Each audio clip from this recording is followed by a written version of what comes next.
faut bien comprendre que l'on applique à la Russie quelque chose qui est différent de ce qu'on appliquait même à l'URSS. L'armée russe est, je dirais, beaucoup trop forte pour l'armée ukrainienne. Et je rappelle une chose, c'est que les Russes, les militaires russes, n'ont pas engagé la totalité des forces qu'ils ont. Elle a une puissance de feu qui est en train, littéralement, d'user la puissance de feu de l'armée ukrainienne.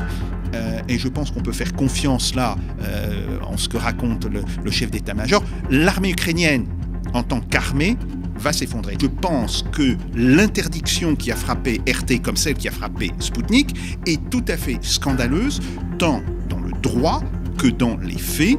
Nous ne sommes pas en guerre contre la Russie et se refuser à écouter ce que dit l'autre pose toujours un très grave problème pour le pluralisme de l'information.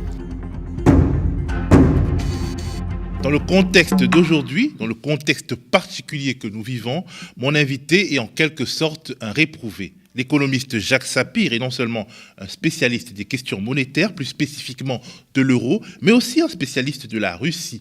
Ancien chroniqueur à ART, qu'il a quitté avant sa mise hors circuit dans toute l'Union européenne, il est considéré, en tout cas par ses détracteurs, comme proche des vues du Kremlin. Mais à titre personnel, je considère qu'il est avant tout un bon connaisseur de la Russie, de sa société, de son économie. Et je considère aussi qu'il est important d'ériger des barrières contre la tentation de la chasse aux sorcières qui nous guette. J'ai donc demandé à Jacques Sapir de venir nous parler de son regard sur la guerre en Ukraine, sur la Russie dans la guerre en Ukraine et sur la meilleure manière de faire advenir la paix. Jacques Sapir est auteur de nombreux livres, dont le dernier est celui-ci, Le Grand Retour de la planification, paru aux éditions Jean-Cyril Godefroy. Bonjour Jacques. Bonjour. Alors j'aimerais qu'on commence cette conversation par votre décision de cesser de collaborer avec RT, anciennement Russia Today, aujourd'hui censurée dans toute l'Union européenne. Vous êtes parti avant la mise hors jeu de cette chaîne. Pourquoi ? Oui, tout à fait. Parce que condamnant l'intervention russe en Ukraine, et la condamnant fermement, je ne pouvais pas, avec dignité, continuer d'accepter de l'argent d'un gouvernement dont je récusais l'action. Donc c'est vraiment pour cela que j'ai envoyé un mail, parce que maintenant on ne fait plus ça par lettre, on fait ça par mail, à la fois à la direction de RT France, mais aussi à celle de Sputnik, car je travaillais aussi pour Sputnik, pour leur dire que je suspendais mon travail avec eux jusqu'à plus ample échéance. Bon, il se fait que ces deux médias ont été interdits, mesure que par ailleurs je condamne. Autrement dit, ma décision, elle est strictement personnelle, mais je pense que l'interdiction qui a frappé RT comme celle qui a frappé Sputnik est tout à fait scandaleuse, tant dans le droit que dans les faits. Nous ne sommes pas en guerre contre la Russie et se refuser à écouter ce que dit l'autre pose toujours un très grave problème pour le pluralisme de l'information. En gros, donc, vous n'avez pas cessé de considérer que RT et Sputnik étaient des médias d'influence pour la Russie, comme France 24 ou RFI sont des médias d'influence pour la France, et vous considérez que ce gouvernement, finalement, vous ne voulez plus être lié à ce gouvernement. Oui, c'est vraiment pour cela que j'ai décidé de ne plus continuer mon travail. J'ai dit, je condamne très fermement l'intervention russe en Ukraine. J'explique d'ailleurs dans un texte qui a circulé pourquoi je considérais que les soi-disant raisons n'en étaient pas, que les raisons qui étaient données par le gouvernement russe ne me semblaient pas justifiées, mais par ailleurs, je considère qu'il était important de maintenir un lien et surtout de pouvoir écouter l'autre. Mais ça va dans les deux sens, parce que la conséquence de cette interdiction, ça a été l'interdiction de toute une série de chaînes européennes en Russie. Et potentiellement, des menaces contre les journalistes russes qui avaient travaillé avec ces chaînes. Donc je pense que ça a été non seulement une décision erronée, mais c'est une décision aussi dangereuse. Alors, quelque part, on peut vous dire, vous saviez que ce sont des médias finalement affiliés à un État, que cet État n'était pas un État forcément très démocratique et que même avant, toucher de l'argent ou travailler pour des médias d'un pays qui ne se caractérise pas par le caractère démocratique de ses institutions peut être considéré comme un problème. Oui, et en quoi quand on est un journaliste malien, congolais, travailler avec France 24 est-il justifiable compte tenu de l'action de la France en Afrique? C'est exactement le même problème. Car, moi je suis d'accord, c'est pas moi que vous le direz. Si vous voulez, il y a immédiatement le problème qui se pose. On dit que nous sommes un pays démocratique. Alors c'est vrai que nous avons des éléments de démocratie, c'est tout à fait évident. Mais sur d'autres terrains, il n'y a pas vraiment de démocratie. Or, les frontières, une nation démocratique ne l'est pas. Voilà. Et même parfois, à l'intérieur de ces frontières, il y a des choses qui sont extrêmement limites par rapport à la démocratie. Alors, bien entendu, par rapport à la Russie, on n'est pas au même niveau. Mais il faut aussi savoir que la Russie, qui est l'héritière de l'URSS, et avant l'URSS, qui est l'héritière de l'Empire tsariste, n'a jamais connu la démocratie. Et que donc, c'est bien dans un processus, bien sûr, contradictoire, avec des avancées, des reculs, que peut se développer, justement, cette notion de démocratie. Moi, la seule chose sur laquelle j'aurais pu refuser à un moment donné, avant justement l'intervention russe, de travailler avec RT et avec Sputnik, c'est si on m'avait mis des limites à mon travail. Or, et là je dois, si vous voulez, vraiment remercier que ce soit la direction de RT France ou la direction de Sputnik, de Sputnik France, jamais on n'a mis de limite à mon travail, sauf la limite classique que ces chaînes ne voulaient pas que ce que je puisse dire à l'antenne puisse leur être reproché d'un point de vue légal. Mais ça, c'est une clause qui existe, je dirais, sur tout média. Bon. Donc on m'a laissé parfaitement libre du choix de mes émissions. Et ça, j'ai trouvé que c'était extrêmement intéressant. Après, évidemment, RT comme Sputnik, ce sont des chaînes d'État russe, plus exactement, c'est une société française, mais qui est liée à une société russe, qui, elle, est une société d'État. Le budget de RT, comme le budget de Sputnik, est voté par le Parlement de Russie. D'ailleurs, très facile, il suffit de regarder dans le cadre des votes qu'est-ce qui a été voté au terme du ministère de la Communication. Et donc, d'une certaine manière, il n'y avait pas de différence sur ce point entre travailler avec la BBC Internationale ou travailler avec, justement, en France 24. Je dois dire que j'ai, par ailleurs, travaillé avec d'autres organes de presse, et je continue de travailler avec d'autres organes de presse, un organe de presse américain qui s'appelle World Oil, comme on peut le comprendre. C'est une revue qui est très intéressée sur les questions pétrolières. Ça ne veut pas dire que j'en approuve nécessairement la ligne, mais ça veut dire qu'on me laisse parler et je me saisis de cette possibilité pour pouvoir faire des tribunes sur des sujets qui m'intéressent. Justement, en parlant de la construction d'une sorte d'antagonisme radical entre nos pays de l'Union européenne et la Russie, il était question notamment de l'arrêt de toute collaboration scientifique avec des institutions universitaires russes et des chercheurs russes, et c'est quelque chose que vous avez désapprouvé. Oui, tout à fait. Alors là, je trouve que la position qui a été prise par le CNRS, qui est de suspendre toute activité scientifique avec la Russie, est une décision profondément stupide, pour plusieurs raisons. Alors la première raison est une raison, je dirais, tout simplement historique. Du temps de la guerre froide, où on avait beaucoup de choses à reprocher à l'Union soviétique, par exemple, au lendemain de l'intervention soviétique et des pays du Comecon en Tchécoslovaquie en 1968, jamais, le printemps de Prague. Le printemps, ce qu'on appelle le printemps de Prague, jamais il n'y a eu de rupture des relations scientifiques. Donc ça, déjà, il faut l'avoir en tête, et il faut bien comprendre que l'on applique à la Russie quelque chose qui est différent de ce qu'on appliquait même à l'URSS. Premier point.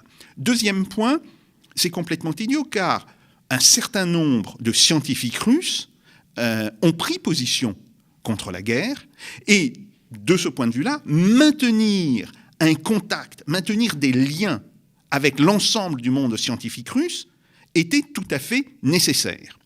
Troisième point, on sait très bien que dans ces contacts scientifiques, on parle d'autre chose.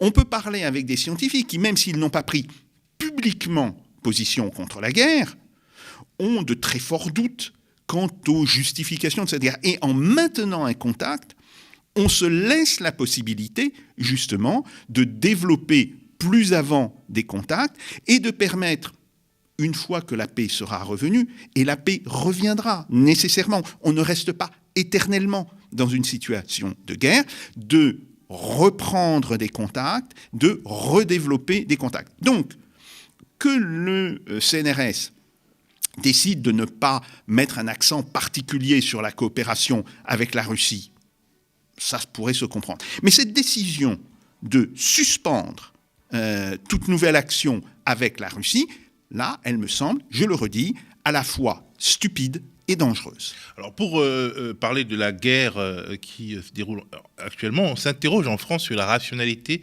du comportement de Vladimir Poutine. Il y a beaucoup de psychologisation, parce qu'en fait on est un peu perdu. On se demande quels sont ses buts de guerre. Alors il y a deux choses. Premièrement, il faut toujours rappeler, Vladimir Poutine ne prend pas ses décisions seul. Il est entouré par différents cercles.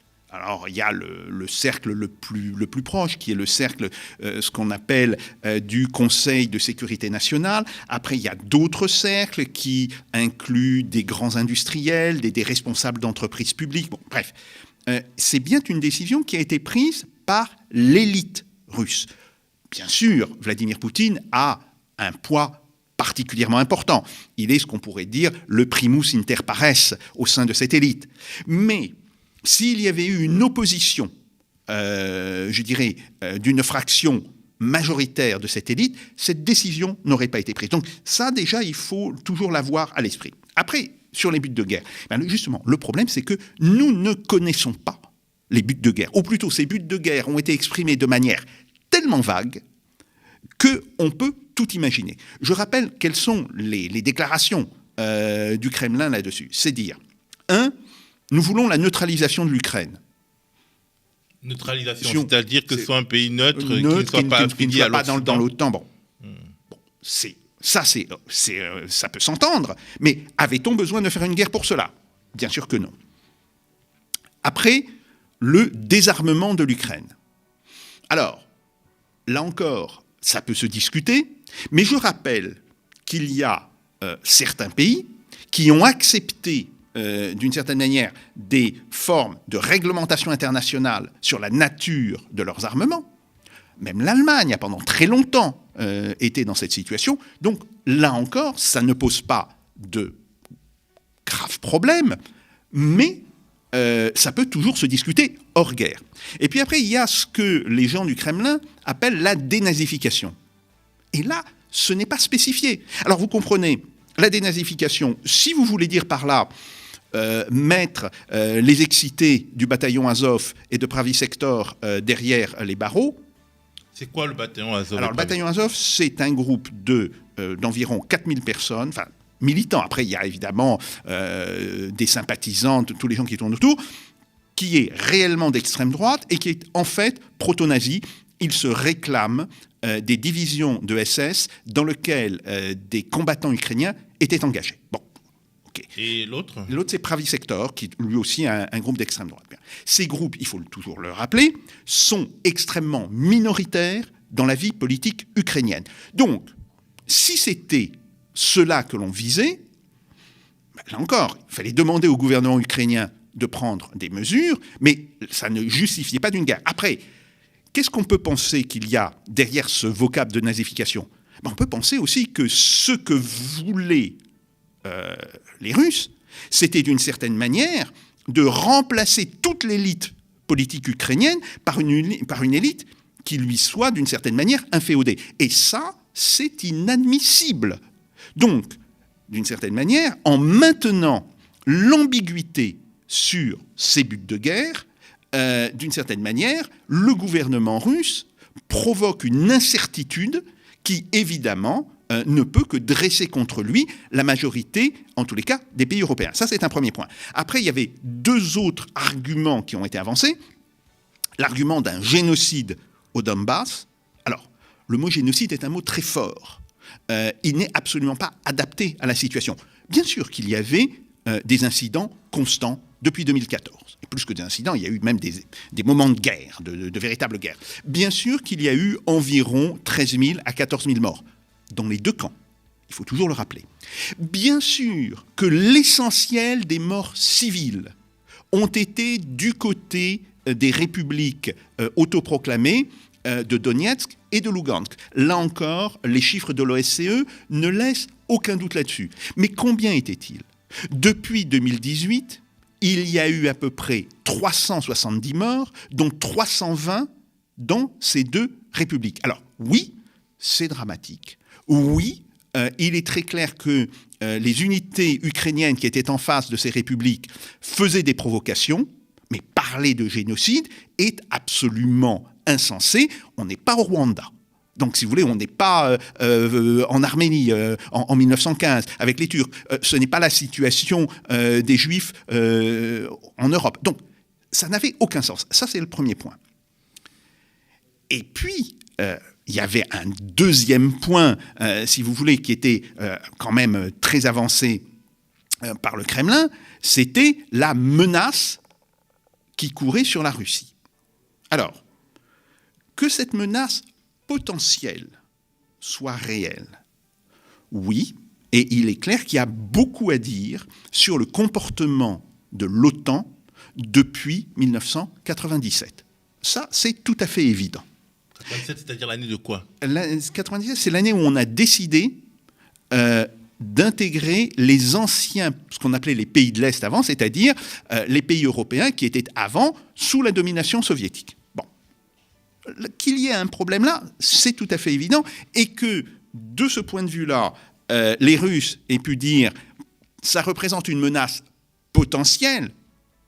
Ce n'est pas idiot, si vous voulez. On doit écouter ce qu'ils disent. Mais il n'y avait aucune menace réelle dans le moment. Et donc, d'une certaine manière, cette guerre est même contre-productive, puisqu'elle aboutit à quoi ? Elle aboutit pour l'instant à ressouder l'OTAN. Et donc à aggraver la situation de sécurité de la Russie. Donc, si vous voulez, cette guerre ne pouvait se justifier en aucune manière, et c'est pour cela que je l'ai condamnée de manière très explicite. Alors, est-ce que cette guerre est une guerre de Vladimir Poutine, de l'élite russe dont vous avez parlé, des oligarques russes, parce qu'on peut imaginer qu'il y a des visées économiques sur l'Ukraine. Est-ce que l'intérêt national russe est en jeu, là ? Alors, l'intérêt national russe exprimé en termes économiques n'est pas en jeu. L'Ukraine, bien sûr qu'il y a quelques ressources naturelles, mais il y en a beaucoup plus en Russie qui ne sont toujours pas exploitées, donc c'est pas un problème réel. Et il faut savoir aussi que la région du Donbass, même tout simplement les deux républiques autoproclamées, étaient des régions pauvres. Vous savez, c'est exactement comme si cette guerre se passait dans le nord. C'est comme si entre Valenciennes et Denain, enfin, comme si Valenciennes proclamait son indépendance, que Denain restait au gouvernement français et qu'il y avait des combats sur une ligne de front entre Valenciennes et Denain. C'est à ce niveau, si vous voulez, que se situe cette guerre. On est d'enjeu stratégique. Voilà, on est dans un ancien pays minier, qui reste d'ailleurs un pays minier d'ailleurs. Et il faut souligner que une partie de la production de charbon qui avait lieu dans les républiques autoproclamées continuait d'aller en Ukraine. Bon. Donc, on est à un niveau d'enjeu stratégique, en réalité, très faible. Après, il y a un enjeu symbolique. Et cet enjeu symbolique, il peut se comprendre sur deux points. Tout d'abord, il y a la question de ce qu'on appelle les populations russophones. Alors, oui, une grande partie de l'Ukraine parle russe. Si vous voulez, la question linguistique en Ukraine est une question compliquée parce que l'Ukraine... une partie a été dans l'Empire tsariste, mais une autre partie a été avant 1914 dans l'Empire austro-hongrois. Donc vous avez en Ukraine une population qui ne parle que russe, une population qui parle le russe et l'ukrainien, et qui parle en réalité très souvent un dialecte qu'on appelle le sourgik. Bon. Une population très vers l'ouest,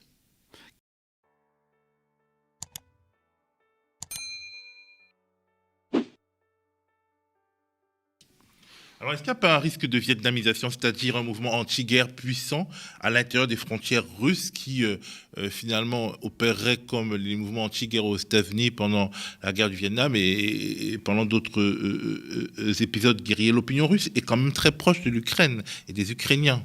Alors oui, c'est vrai qu'il y a un sentiment de fraternité ou en tous les cas de proximité qui est évident, qui d'ailleurs s'appuie sur le fait qu'il y a plusieurs millions d'Ukrainiens ou de personnes d'origine ukrainienne qui vivent actuellement en Russie. Vous avez des étudiants ukrainiens dans les universités russes. Dans le cours que je donne tous les ans à l'université de Moscou, j'en avais. Bon, donc c'est des choses, si vous voulez, qui sont réelles.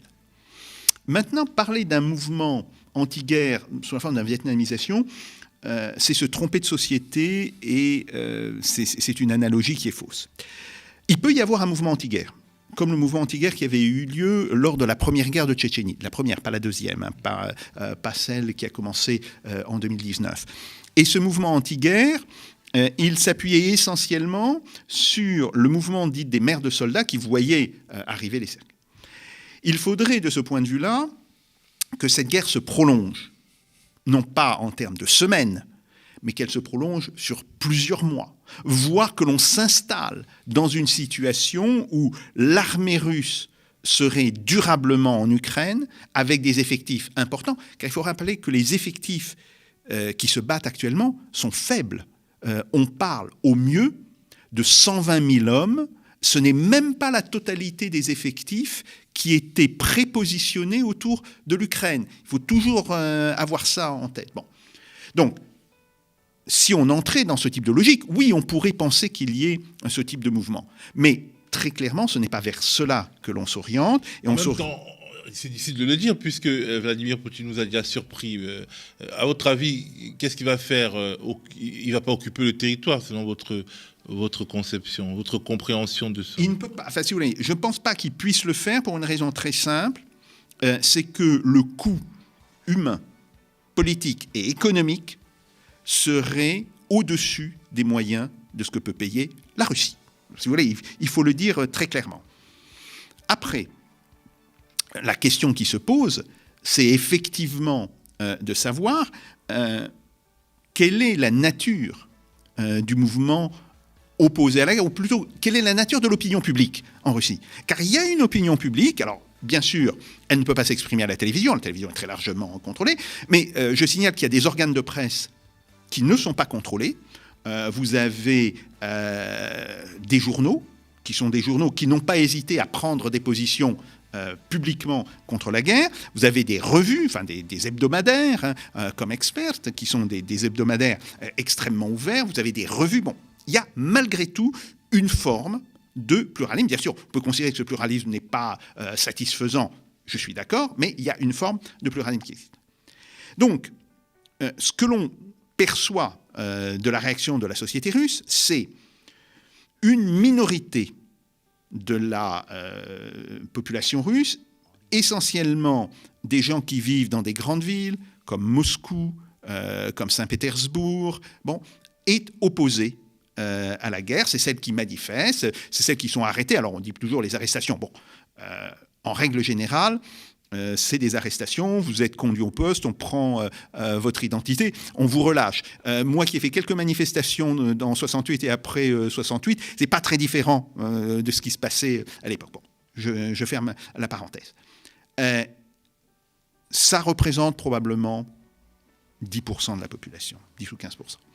Il y a une autre partie de la population qui soutient l'idée de la guerre, qui le soutient soit par nationalisme, qui est un vecteur idéologique très puissant en Russie, qui le soutient par confiance dans le gouvernement. Il faut rappeler quand même que Vladimir Poutine était soutenu avant la guerre, je parle d'avant la guerre, entre 60 et 65% de la population. Donc c'est quand même un taux d'approbation qui est extrêmement élevé dans un pays. Bon. Et puis il y a surtout une partie de la population, et c'est ça qu'on ne voit pas, qui n'a pas pris position. Qui n'a pas pris position parce qu'elle se dit Peut-être que cette guerre est en fin de compte justifiée, peut-être qu'elle ne l'est pas, nous n'avons pas assez d'informations, et qui surtout pourrait, elle, changer de position, se révéler contre la guerre, si cette guerre durait. Et c'est l'une des raisons qui me font penser qu'aujourd'hui, le pouvoir du Kremlin, enfin la direction russe, ne peut pas se permettre de faire durer cette guerre trop longtemps. Le problème n'est pas les gens qui sont contre la guerre. On savait qu'ils étaient contre. C'est grosso modo, si vous voulez, les 10 à 15% de Russes qui sont opposés à Vladimir Poutine. Bon. Mais c'est le fait que, pour la première fois, il y a un espèce de centre, de ventre mou dans la société russe qui peut basculer d'un côté comme de l'autre. Justement, vous dites qu'il est donc important qu'il y ait une sorte de sortie de crise pour les deux camps, pour les Ukrainiens comme pour les Russes. Alors, il y a des discussions qui sont très peu médiatisées, surtout ici, mais il y a des discussions qui ont lieu de manière discrète. Est-ce qu'elles peuvent apporter quelque chose où il faut d'abord attendre? Parce que le gouvernement français, Emmanuel Macron et ceux qui le soutiennent estiment que c'est encore trop tôt et il faut d'abord une sorte d'épreuve de force avant les négociations. Alors qu'il y a des négociations qui commencent déjà, est-ce que quelque chose filtre de ces négociations? Plusieurs choses à dire. Oui, il y a des négociations et en fait, elles ont existé dès le premier jour de la guerre. On n'a jamais cessé de se parler entre Ukrainiens et Russes. Bon, ça, c'est une évidence. Aujourd'hui, que ce soit du côté ukrainien comme du côté russe, on fait état de progrès significatifs dans ces négociations. Et on peut le regretter, mais l'entremetteur essentiel dans ces négociations, ça a été Israël. Le gouvernement israélien a joué un rôle très positif là-dessus, alors que, malheureusement, le gouvernement français, Emmanuel Macron, le gouvernement allemand... Emmanuel Macron qui s'est quand même beaucoup agité. Il s'est agité, il n'a pas été efficace, parce qu'il n'a pas su comment parler et comment se comporter.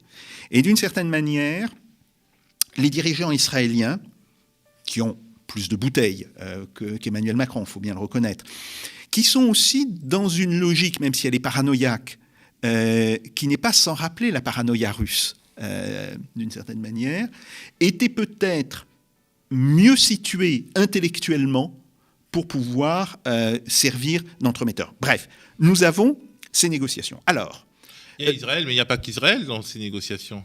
On parle aussi de la Turquie. Oui, la Turquie qui a accueilli, mais c'est essentiellement Israël qui a fait les négociations. On parle de la Chine aussi. Oui, alors l'intervention de la Chine me semble être pour l'instant relever plus du fantasme ou de la croyance occidentale que d'une réalité. Je ne dis pas que si ça devait durer, si par exemple les négociations actuelles échouaient, la Chine reprendrait la main. Peut-être, peut-être pas, mais je serai, quant à moi, beaucoup plus prudent. Après, il faut toujours dire une chose. Les négociations et les combats ne sont pas antagoniques, malheureusement. Et on voit bien quelque chose qui est décisif, c'est la menace d'un effondrement rapide des capacités de combat de l'armée ukrainienne. Alors justement, vous êtes un assez bon connaisseur des questions géostratégiques, en plus de connaître l'économie. Vous pensez que l'Ukraine ne peut pas résister au feu russe parce que finalement on voit une belle résistance, mais vous pensez que ce n'est qu'une résistance qui ne peut pas devenir autre chose, passer à l'offensive et gagner des victoires, y compris avec des aides militaires des pays de l'OTAN et de l'Union européenne? Alors, même compte tenu du niveau d'aide actuel, et je ne pense pas qu'on ira au-delà, non, l'armée russe est, je dirais, beaucoup trop forte pour l'armée ukrainienne. Et je rappelle une chose, c'est que les Russes, les militaires russes, n'ont pas engagé la totalité des forces qu'ils ont. Alors, bien sûr, on peut dire, oui, ils ont eu des problèmes de logistique. Ils se sont trompés sur le scénario initial de la guerre. C'est une évidence. Hein. Ils espéraient une capitulation assez rapide de Volodymyr Zelensky. Oui, ils espéraient surtout que la partie russophone de l'Ukraine s'avère pro-russe. Et le fait d'être russophone ne veut pas dire qu'on est nécessairement pro-russe non plus, si vous voulez. C'est comme il y a beaucoup de francophones qui ne sont pas... Mais voilà. Donc, bon. Et ça a été une erreur évidente. Maintenant, il faut toujours rappeler une chose. L'armée russe n'a pas engagé la totalité de son potentiel rassemblé autour de l'Ukraine. Je ne parle même pas de son potentiel général, hein, qui est encore plus important. Bien. Elle a une puissance de feu qui est en train, littéralement, d'user la puissance de feu de l'armée ukrainienne. Alors, sur la résistance ukrainienne, il faut toujours bien distinguer une chose. Il y a la résistance qui est offerte par l'armée régulière et celle qui est offerte par l'armée territoriale, voire les gens qui viennent s'agréger aujourd'hui à l'armée territoriale. La capacité de l'armée régulière, elle, est à peu de choses près à son point de rupture. Alors, on ne sait pas comment. Vous avez probablement vu la note qui a été publiée par le gouvernement, mais qui a été rédigée par le chef d'état-major de l'armée de terre, qui date du 9 mars. Cette note prévoit un effondrement assez rapidement de l'armée ukrainienne. Et je pense qu'on peut faire confiance là en ce que raconte le chef d'état-major. L'armée ukrainienne, en tant qu'armée, va s'effondrer. Ça ne veut pas dire que l'armée territoriale va s'effondrer, mais ça veut dire que l'armée ukrainienne ne sera plus en mesure d'offrir une résistance organisée, ce qu'elle fait pour l'instant, d'offrir une résistance organisée face à l'armée russe. Bien. Ça ne veut pas dire la fin de toute résistance. Ça veut dire que très probablement, des groupes vont se maintenir, que ce soit autour de Kiev, que ce soit devant Odessa, ou que ce soit dans l'ouest de l'Ukraine. Mais, d'une certaine manière, ça voudrait dire que les capacités de manœuvre de l'armée russe ne seraient plus freinées largement par l'armée ukrainienne. Donc, ça, c'est le point de rupture auquel on va probablement arriver d'ici, je ne sais pas moi, d'ici le 20 ou le 22 mars. Bon, mais c'est aussi quelque chose que le président Zelensky a dans l'esprit, et c'est pour ça qu'il doit absolument, s'il veut obtenir des conditions acceptables, obtenir un cessez-le-feu d'ici là. Alors justement, il est pressé, enfin, il pourrait être pressé justement d'un point de vue rationnel d'obtenir un cessez-le-feu avant de voir ses capacités militaires s'effondrer, mais au cas où finalement tout débouche vers une sorte de défragmentation, de fragmentation en réalité de l'armée ukrainienne et qu'on passe à des groupes armés autonomes de l'état-major, est-ce qu'il n'y a pas un risque, quand on pense à nos fournitures d'armes à l'Ukraine, est-ce qu'il n'y a pas un risque de type libyen? On se rappelle qu'en Libye, on a distribué des armes à des groupes anti-Kadhafi qui se sont avérés des djihadistes. On voit aussi qu'en Ukraine, on parle de groupes d'extrême droite. Est-ce qu'il ne serait pas dangereux de fournir des armes alors qu'il y a une sorte de décapitation de l'état-major ukrainien? C'est un risque. Alors, ce risque est, à mon avis, plus faible que le risque qu'il y avait en Libye, hein, mais c'est un risque qu'on ne peut pas exclure, c'est une évidence. De même qu'on ne peut pas exclure l'existence de mouvements de guérilla, ce qu'on appelle la techno-guérilla, qui soient essentiellement sur la partie ouest de l'Ukraine. C'est quoi la techno-guérilla? La techno-guérilla, c'est une guérilla qui se fait avec des armes à haute technologie, alors que ce soit des missiles anti-chars, des petits missiles anti-aériens, voire des drones et des drones civils. Si vous voulez, aujourd'hui, vous pouvez très bien acheter un drone civil, et sur ce drone civil, vous avez des caméras. Ça sert quand même de système de reconnaissance, ça peut être intégré. Vous avez même un ordinateur portable est aujourd'hui une arme assez puissante, puisque avec un ordinateur portable, je prends même l'ordinateur dont je me servais il y a une dizaine d'années, des gens du ministère de la Défense m'avaient montré comment faire fonctionner un système de conduite de tir de mortier ou d'artillerie sur cet ordinateur. Il suffisait simplement de reprogrammer une partie de l'ordinateur pour ce faire. Et ça peut être fait en quelques heures. Donc, vous avez cette capacité de combat qui existe. Et si on se rappelle que la partie ouest de l'Ukraine a vu une guérilla anti-soviétique se maintenir jusqu'à la fin des années 40, en réalité, de 1945 à 1948-1949, c'est une réalité. Et je pense que les dirigeants russes en ont conscience, et c'est pour cela qu'ils vont chercher à obtenir un cessez-le-feu général. Après, le problème qui risque de se poser, c'est que, évidemment, le président Zelensky va devoir faire des concessions aux Russes, comme les Russes vont devoir faire aussi des concessions. Mais certaines des concessions que va faire Zelensky risquent de ne pas être acceptées par une partie de l'armée territoriale. Et donc, ce qui risque de se produire aussi, c'est qu'on ait un cessez-le-feu sur une partie de l'Ukraine, mais que sur une autre partie de l'Ukraine, on ait toujours des combats. Et là, évidemment, ça pourrait être utilisé comme argument par le gouvernement russe pour dire « Vous voyez bien, les Ukrainiens ne sont pas fidèles à leurs paroles, et ils disent vouloir le cessez-le-feu, mais ils continuent à se battre. » Mais le problème, c'est que ça révélerait en réalité une fragmentation politique au sein du gouvernement ukrainien. Alors justement, est-ce que, je reviens à la question des groupes autonomes, est-ce que ce ne serait pas un problème de sécurité globale pour l'Europe si on avait des groupes autonomes qui recevaient beaucoup d'armes ?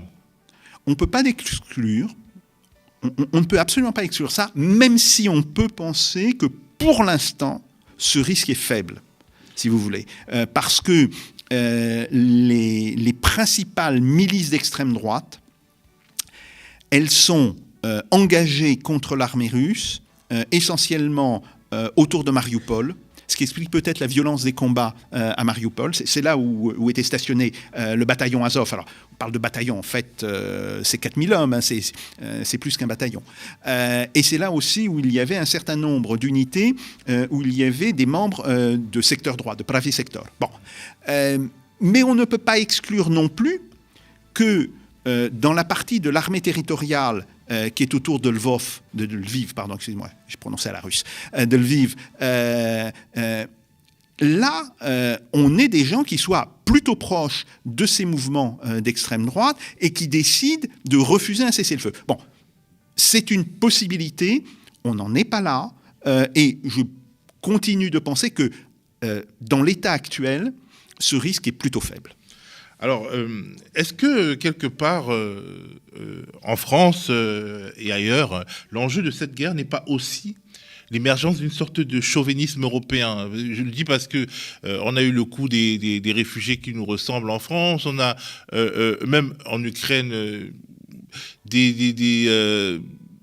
un regard différencié sur les gens qui fuient la misère. Est-ce que c'est pas quelque chose comme ça qui pourrait finalement naître? Parce que on sait qu'il y a des fédéralistes européens qui voudraient que naisse une nation européenne. Est-ce que c'est pas une bonne occasion de faire advenir une nation européenne dont, je sais pas, l'Alsace-Lorraine serait l'Ukraine? Alors, oui, que certains parmi les plus fédéralistes aient ce rêve, c'est probable. Parce que là, déjà, en fait, les fédéralistes ont quand même réussi à faire interdire un média, RT, ce qui en France est dans les compétences de l'ARCOM. Attendez. La décision d'interdiction de RT France, dans chaque pays, ce sont les autorités du pays qui ont pris la décision. Alors, l'ARCOM a des procédés, des processus qui n'ont pas été respectés. Ça ne relevait pas de l'ARCOM, ça relevait des sanctions. Et donc, l'ARCOM n'était pas impliqué dedans. Mais les sanctions sont passées par qui, finalement? Les sanctions, elles ont été proposées par l'Union européenne et elles ont été appliquées pays par pays. Par quelle instance en France? L'instance, là, c'est le gouvernement. Et il y a une décision du Conseil d'État. Ce n'est pas l'ARCOM. Hein. L'ARCOM n'avait à juger que la qualité ou la véracité, d'une certaine manière, de ce qui était émis sur RT France et sur Radio Sputnik. L'ARCOM n'a pas réussi à monter un dossier contre ces deux médias. Donc ce n'est pas une décision de l'ARCOM. Justement, en fait, ce qui veut dire que quand même, une décision d'inspiration européenne s'est appliquée en France. On voit, pendant la crise du Covid aussi, on a vu une montée en puissance d'institutions européennes. Est-ce qu'il n'est pas possible que cette guerre, sur le terrain militaire et sur le terrain stratégique... Il faut revenir un petit peu à la réalité. vous avez des décisions qui sont proposées par la Commission européenne. Après, c'est le Conseil des gouvernements qui prend les décisions. Et à partir du moment où ce Conseil prend la décision, par exemple, de bannir les chaînes russes sur le territoire de l'Union européenne, c'est à chaque gouvernement qu'il revient de prendre la mesure de bannissement à l'intérieur de son pays. Donc, que la question ait été discutée au niveau européen, oui, mais la responsabilité première de cette décision revient néanmoins au gouvernement français, ou au gouvernement allemand, ou au gouvernement italien. De facto, c'est dans les 27 pays que finalement ça a eu lieu. Oui, mais c'est mis en œuvre par les gouvernements, et chaque gouvernement peut à un moment donné se refuser de le faire. Si vous voulez, c'est un point qui est important. Il faut toujours rappeler ici que l'Union européenne n'a des dents que celles des gouvernements des pays membres.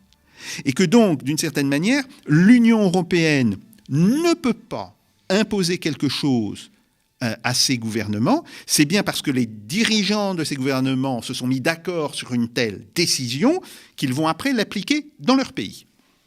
Alors justement, est-ce que vous pensez donc que l'hypothèse de la construction par la guerre d'une nation européenne, elle est... Non, elle restera non avenue. Alors, ne serait-ce que parce qu'on voit monter les contradictions au sein des pays européens. Sur la question, par exemple, du gaz et du pétrole, il y a des pays de l'Union européenne qui ne peuvent pas s'en passer. La question de ces importations de gaz russe a pesé sur le sommet de Versailles qui vient de se dérouler. Est-ce que l'Europe peut se passer de gaz russe aujourd'hui ? Non. La réponse est non. La réponse est non. Alors, certains pays peuvent s'en passer, le cas de la France, grâce en particulier au parc électronucléaire que nous avons, mais il faut savoir que si on supprimait du jour au lendemain la totalité des importations de gaz de Russie, il faudrait multiplier par 4 nos capacités de regazéification du gaz liquide, du LNG, ou du GNL plutôt en bon français, que nous recevons. Et ça, construire l'ensemble de ces installations, ça prendra une dizaine d'années. Donc, on ne peut pas le faire pour l'instant. Ça, c'est très clair. Et c'est pour ça que, sur la question de l'énergie, il n'y aura pas d'accord. Et d'ailleurs, quand on voit les mesures qui ont été prises par le sommet européen de Versailles, il y a de quoi rire. Attendez, on a décidé d'interdire l'importation du caviar. Je signale que ça fait un certain temps que le caviar n'est plus importé parce que la Russie a mis un ban sur les exportations de caviar. La vodka, bon d'accord, on boira de la vodka finlandaise. Et les diamants. Les diamants, ce n'est pas les Russes qui les vendent. La Russie vend ses diamants par des intermédiaires. Et donc, les diamants russes que l'on achète... il faut savoir que le diamant, c'est important dans l'industrie, pas tellement la joaillerie. Bon, dans les diamants dont on a besoin en matière industrielle, ils sont achetés à des sociétés. Et on ne sait pas si le diamant que vous achetez, il vient d'Afrique du Sud, de Russie, du Libéria. Ce sont des diamants. Point barre. Donc, là encore, ça n'a pas une efficacité réelle. On voit bien pourquoi il y a eu aussi peu de réactions. Parce que, en réalité, il y a des divergences extrêmement importantes au sein des pays membres. Alors, si on voulait jouer les Madame Soleil, la guerre active, cette guerre violente, cette guerre tragique et meurtrière, on pourrait entreapercevoir son terme quand ? Normalement, si on tient compte des négociations qui sont aujourd'hui entamées, on peut penser que cette guerre pourrait se terminer vers le 20, 21, 22 mars. Bien. Mais il y a toujours le risque, et ce risque ne peut pas être écarté, que ces négociations capotent, pour une raison ou pour une autre, soit que les Russes veuillent faire monter les enchères trop haut, soit que les Ukrainiens ne soient pas capables, d'une certaine manière, de prendre une décision. Et il faut toujours rappeler que, bon, on parle beaucoup du président Zelensky, mais le président Zelensky est à la tête d'une structure gouvernementale qui était terriblement critiquée par les Ukrainiens avant l'invasion russe, que cette structure gouvernementale est dysfonctionnelle, avec le poids des oligarques et de différents groupes de pression, et que donc j'ai peur que la liberté d'action du président Zelensky reste relativement réduite. Bon. Donc il y a plusieurs raisons qui peuvent à un moment donné provoquer un échec des négociations qui ont lieu. Là, on peut penser que la guerre durerait encore 2 à 3 semaines parce qu'on ne voit pas l'armée ukrainienne, même compte tenu, si vous voulez, des ventes d'armes qui sont faites aujourd'hui par les pays de l'Union européenne, on ne voit pas cette armée ukrainienne pouvoir résister au-delà.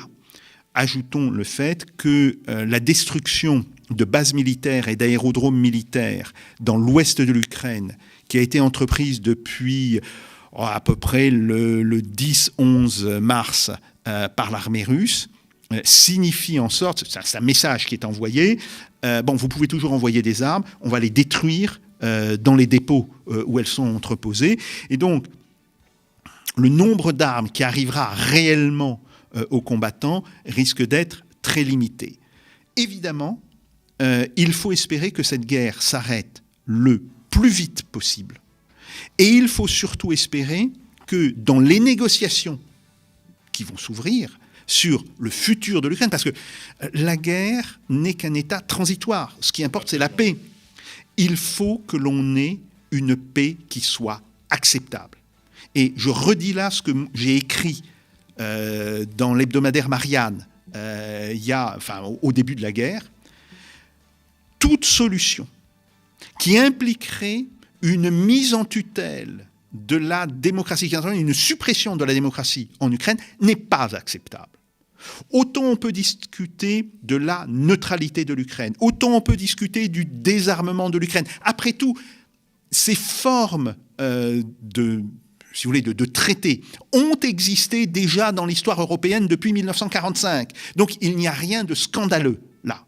Autant la volonté de la Russie d'imposer, je dirais, sa volonté politique à l'Ukraine, ça c'est inacceptable. Et de ce point de vue-là, je pense que nous avons fait une grave erreur dans la gestion des sanctions.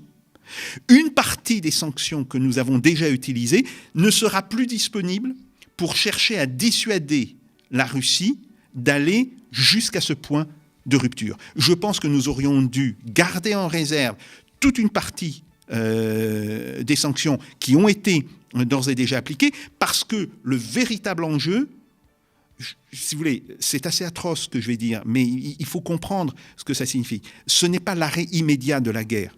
Bien sûr que c'est atroce parce qu'il y a des civils qui meurent. Bon, quotidien, ouais. Oui, bon. Mais le véritable enjeu est en réalité l'enjeu politique de savoir quel sera le statut de l'Ukraine dans la paix. Et c'est là-dessus que l'on aurait dû, en réalité, se concentrer dès le départ.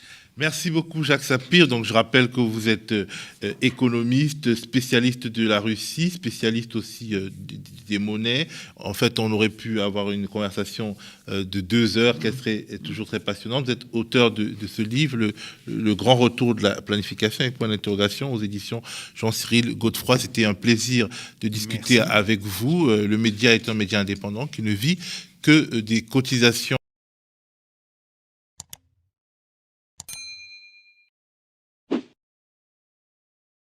Qui parlent l'ukrainien et le polonais, et puis vous avez des petites populations qui parlent le hongrois et le tchèque.